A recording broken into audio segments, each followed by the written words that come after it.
ló mú kọ́mọ Fáráò ṣègbé ságbá mi.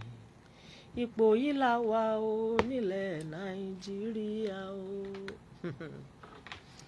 Ayé ń yí biribiri ó ń lọ. Òpó ayé méjèèjì bí ẹni máa wó, ilẹ̀ ayé wá méjèèjì bí ẹni máa rì. Kò lè rì láṣẹ Ọlọ́run ọba mi Òdùmarè. Àwọn kan tiẹ̀ láyé ó parẹ́ kò tiẹ̀ wò mí ni. Tàbí ti iléeṣẹ́ Splash FM. Gbogbo àkókò tẹ́ bá wà ń bẹ̀ ni mo fi kí yín pé ẹ kú dédé ìwòyí.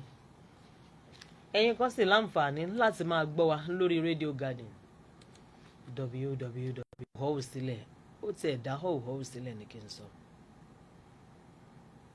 Àmọ́ kí n tó sọ̀rọ̀ lórí ètò yẹn, màá kọ́kọ́ mú ohun bàbá wa Akéwùgbà Gold àti bàbá wa èmi máa kàn bẹ́ẹ̀ Adé tí Àmíyù mo rọ́mọkẹ́ Fúnmiláyọ̀ gbogbo ẹ̀yin tẹ́ ti wà lórí òpó Facebook ẹ̀ káàbọ̀ síbẹ̀. Ẹ má bínú bóun mi ṣe rí lálẹ́. Òtútù ló yẹ ká máa ṣe. Bóyá a jẹ́ ògbóǹtarìgì àgbà sọ̀rọ̀sọ̀rọ̀ àgbà òǹpẹ̀dẹ̀.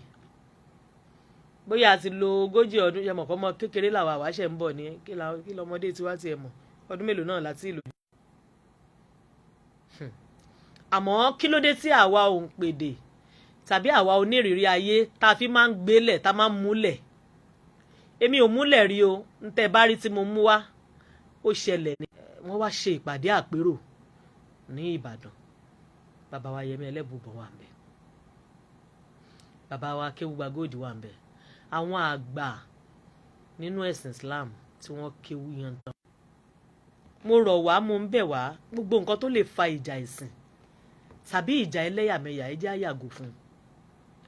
Nítorí pé wọ́n ní aṣọ ara mi lórí ẹ̀sìn mẹ́tẹ̀ẹ̀ta báyìí sì kọ́ bá a ṣe kéré tó yìí náà báyìí kọ́ làbá ń gbà tá a dáyé.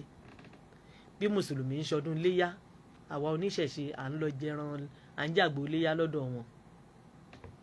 Bó níṣẹ̀ṣe bá ṣẹ̀wà. Ó dẹ̀ bá ń wò ó kí ló ṣẹlẹ̀. Bá ń wo bí iná. Okay, one is now okay. Thank you, sir. Yẹmí Ifáyẹmí Ẹlẹ́bùìbọn Àràbà tìlú Òṣogbo.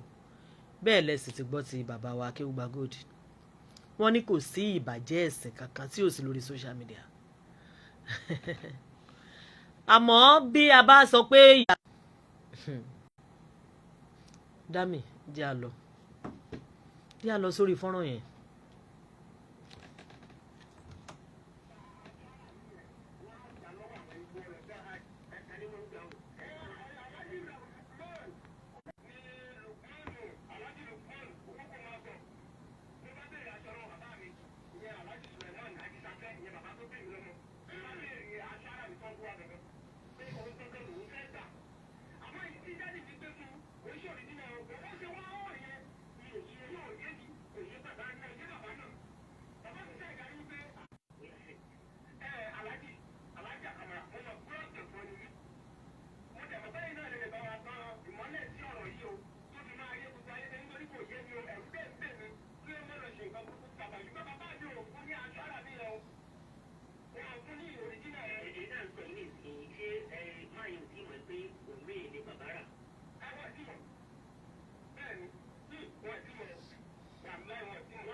Ṣé ń gbọ́ ẹ̀ ń gbọ́ bó ṣe ń lọ lẹ́sẹẹsẹ. A ní pẹ́ lọ sí ẹ̀ka ìpolówó ọjà àmọ́ ẹjẹ́ á túbọ̀ gbọ́ díẹ̀ sí àbí báwo ni.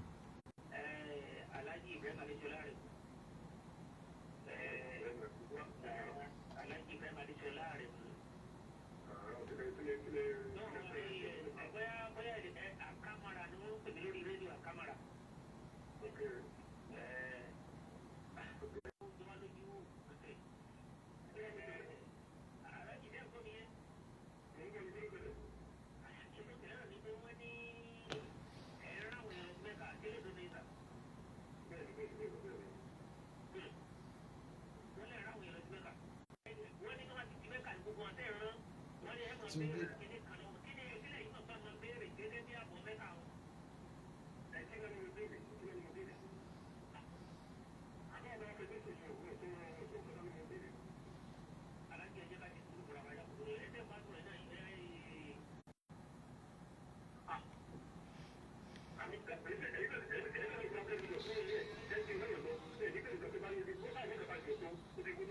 many minutes?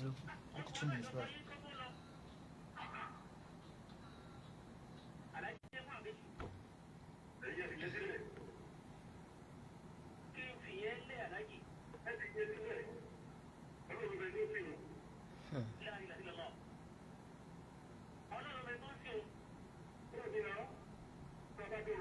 Bó ṣe lè nípọn láyà tó máa dáhùn báyìí tó sì mọ̀ wípé orí rédíò ni wọ́n ti ń pè wọ́n kò sí ìwádìí àkọ́kọ́ mọ́nítọ̀ ọ̀hún.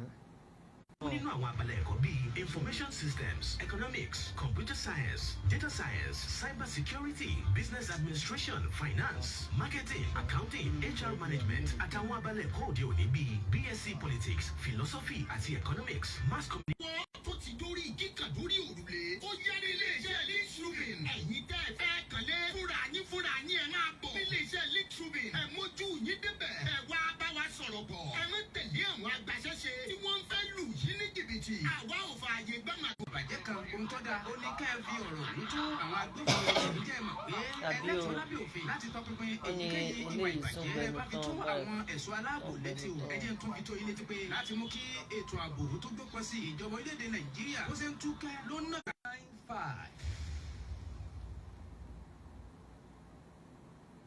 Àwa tí ní Splash FM làwa fẹ́ máa gbọ́.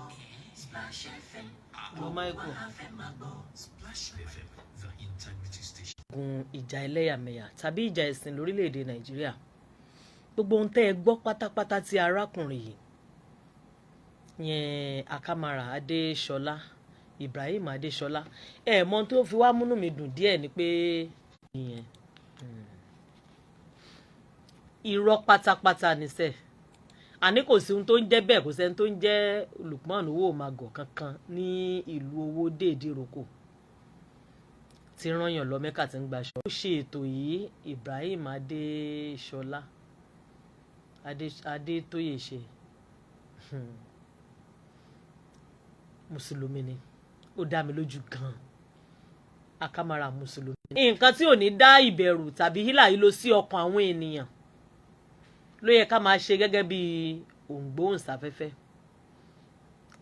Dami bó o la ṣe ká ṣe ṣe lálẹ́ nǹkan sì pọ̀ tá a mú wá o ṣùgbọ́n ẹ jẹ́ àfẹnusọ ní pépèpé nígbà tí arákùnrin yẹn lòun fi sọ wípé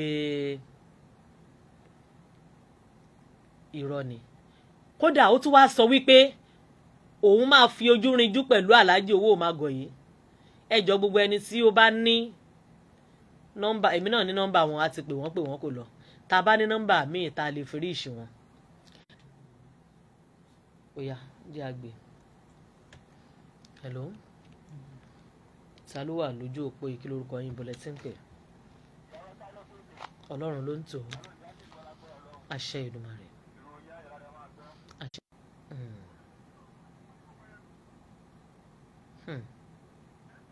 Mo ń gbọ́ yín dáadáa.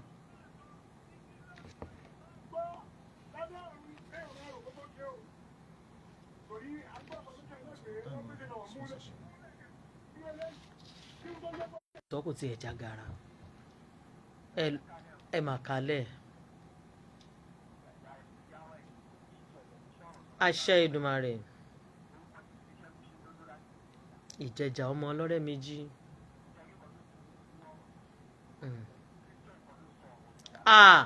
kò tiẹ̀ gbọ́dọ̀ jẹ́ lẹ́sìn ìṣẹ̀ṣe gbẹ̀gẹ̀dẹ̀ àti gbiná mùsùlùmí ni òkúta ni wọ́n wà wọ́n tún wà ní Atúfàtò Palace ní Ọlọ́run ṣògo 2 Ṣómọ́rìn Abẹ́òkúta ń bí ẹ jẹ́ àlọ́.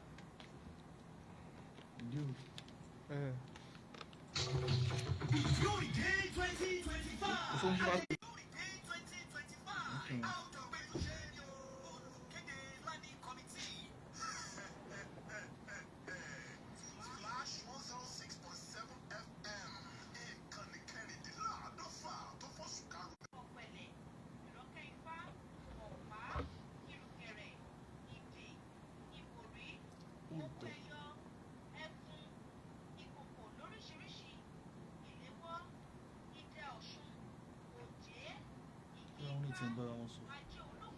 ṣàlọ fún èèyàn gbogbo nǹkan tẹ̀ ń wá pátápátá lẹ máa rí lọ́dọ̀ wọn. Ẹ fẹ́ joyè tẹ́ ẹ sì fẹ́ ìlẹ̀kẹ̀ tó jẹ́ oyè gidi tí kì í ṣe gbàrọ́gùdù. Igbá Ọ̀ṣun, ẹní ọ̀pẹ̀lẹ̀, igbá Ọbàtálá, ipò pé Ìjọ òní pẹ̀lú rẹ̀. 531 màá wá pe nọ́mbà wọn. 3495. Ẹ má gbàgbé gbogbo nǹkan tó ní ṣe pẹ̀lú ìṣẹ̀ǹbáyé gbogbo ẹ̀ ni wọ́n ń tà níbẹ̀.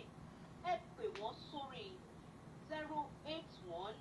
Sátidé May 10 ọdún 2025 yìí láwọn máa péjú ṣayẹyẹ Ìdíòrì Day ní gbọ̀ngàn ńlá Ìdíòrì Town Hall, Abẹ́òkúta, Ògùn State. Lábẹ́ bàbá wa kábíyèsí tí wọ́n jọba láyé ọjọ́ náà, ọba Prọfẹ̀sọ̀ Sàká Adélọlá Mátẹ̀mílọ́lá, Olúyalò tilẹ̀ Tákẹ́jẹ́, Olówó of Owó Kingdom, olùgbàlejò àgbà ní kọ́mítì.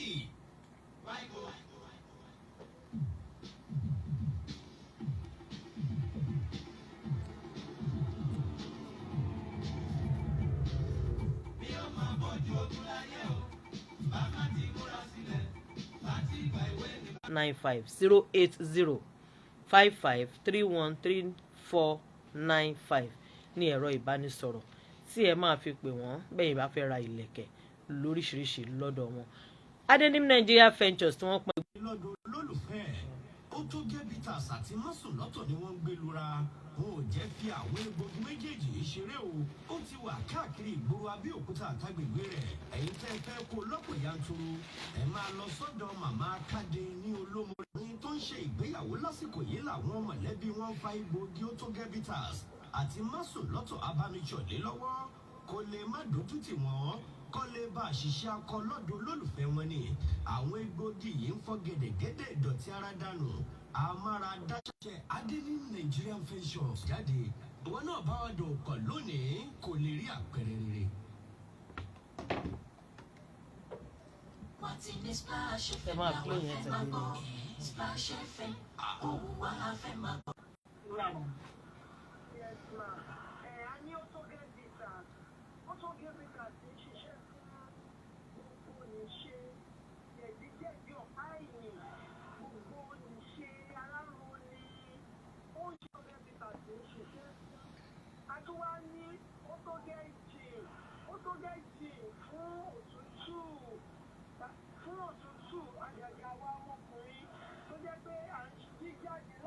How many minutes ago? Minute close. Má bínú. Mo dẹ̀ try ẹ̀ náà.